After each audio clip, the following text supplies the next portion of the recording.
the bigger your goals are, and the more outrageous they are, then the people will always say, this is crazy, this will never happen. And so, we have heard all the naysayers and everything like that. And you just cannot pay any attention to that, because it's just the way it is. I always feel like, if I can see it, and if I can believe it, then I can achieve it. So let me tell you something, visualizing your goal and going after it makes it fun. You got to have a purpose no matter what you do in life. You got to have a purpose. So the training of the body, extremely important. The training of the mind, extremely important. That's why I say to people, I say you got to educate yourself, you got to read something every day, you got to learn a new language, you got to just always improve and look at what can you do to improve your business or your life in general. So when someone says, no, this is a stupid idea, you in your mind, you don't have to say it, but in your mind just say this up. What do you know? There are certain things that we need to do that is supposed to be a routine, that's supposed to be kind of part of your daily schedule without you having to think about it. And so that's basically my kind of routine, and I'm a big believer in that. People should just realize that I'm not going to have any sympathy for any of those things, when someone says it's difficult, because there is a lot of things in life that are difficult. And you have to ask yourself the question right off the top, are you going to be one of those guys that are going to go and back off every time something is difficult? Or do you want to be one of those guys that says, look, it doesn't matter if it's easy or difficult or most difficult, I'm going to go and crush through it. That's me. That's the person that I want to be, and I'm going to prove it to myself, and I'm going to prove it to the rest of the world. So yeah, there are certain things that are difficult. It's difficult for people to have a routine, but they just have to go and do that, and they should just work on it. Where they go and say, do something very simple. I'm going to go and get up every morning at, let's say, an hour early before they normally get up, and just work on that. And then the next time they work on it and say, okay, I'm going to get up early, and I'm going to go and make my coffee or my tea or whatever, and I'm going to read papers, even though maybe I haven't read the paper yet in the last 10 years. Just add that to you, and don't even ask about it, should or should I not. That's the key thing about the routine, is that you don't ask yourself, should I or shouldn't I? You just do it. Now let me get right away to the first rule of success. The first rule of success is to have a vision. You see, if you don't have a vision of where you go, and if you don't have a goal where you go, you drift around and you never end up anywhere. It's like you can have the best ship in the world, you can have the best airplane in the world. If the pilot or the captain doesn't know where to go, it would just drift around. It would not end up anywhere, or most likely in the wrong place. So I was very fortunate that I stumbled onto my vision. I mean, as you know, I was born in 1947 in Austria after the Second World War. And I didn't really like Austria when I grew up. I couldn't wait to get out of there. I couldn't see myself becoming a farmer or a worker in a factory or anything like that. Even though my parents wanted me to stay there and have a normal life. My father wanted me to become a police officer like he was. My mother wanted me just to stay there and marry a girl with the name of Heidi, hopefully,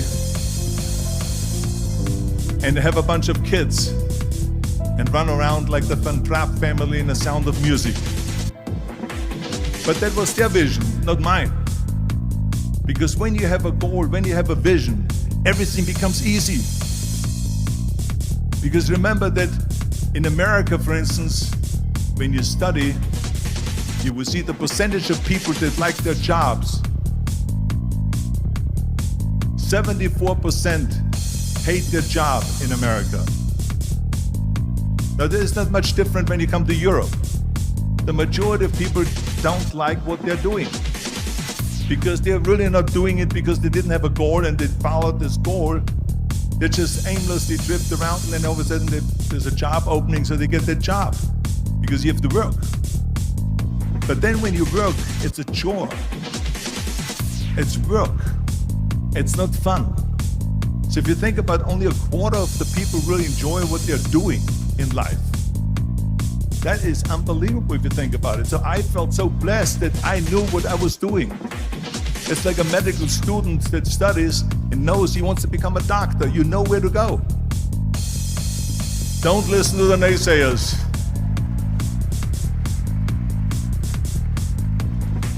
Everything I ever did, the thing that I heard out of people's mouth was, that's impossible. That can't be done. Or no. I remember when I wanted to be a bodybuilding champion, including my parents and everyone else around me, said this is impossible. Why don't you become a ski champion? That's what they do in Austria. Or a bicycle champion, they'll do some track and field. You can't be a bodybuilding champion.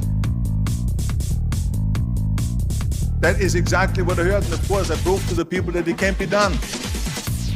So whenever someone said to me, it can't be done, I heard it can be done. When they said no, I heard yes. And when they said it's impossible, I heard it is possible. Because I am a strong believer.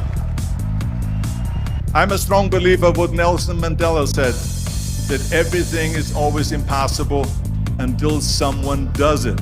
Well, I'm gonna be the one, I said to myself, I'm gonna do it and I'm gonna show it to them. Maybe it has never been done before. That's perfectly fine with me. But I'm gonna do it. Work your ass off.